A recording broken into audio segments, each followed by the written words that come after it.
Le Premier ministre espagnol Pedro Sánchez s'est présenté mercredi devant les députés pour rendre compte des multiples affaires de corruption visant des membres de son entourage. En pleine tourmente politique, Pedro Sánchez a fermement nié toute corruption généralisée. Les scandales se sont multipliés ces derniers mois dans l'entourage de Pedro Sánchez.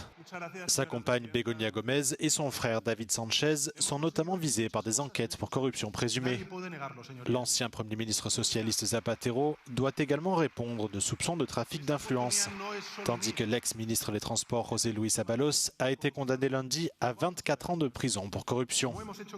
Tout en reconnaissant l'importance de ces affaires, Pedro Sánchez a accusé ses rivaux politiques de les avoir instrumentalisés pour lui nuire.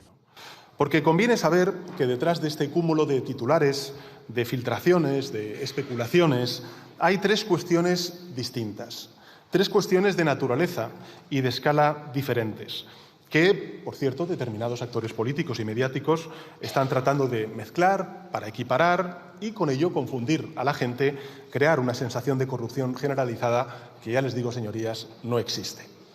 Pedro Sánchez affirme que les procédures judiciaires contre sa compagne et son frère reposent sur des accusations sans fondement et s'inscrivent dans une stratégie coordonnée de harcèlement. Une déclaration qui n'a pas convaincu le chef du Parti populaire Alberto Núñez Feijóo, qui a répliqué en désignant le Premier ministre comme le principal responsable d'un prétendu réseau de corruption politique. Le chef de l'opposition a rappelé que Pedro Sánchez est arrivé au pouvoir en 2018 en promettant de lutter contre la corruption, aux côtés de l'ancien dirigeant socialiste José Luis Ábalos, condamné ce lundi.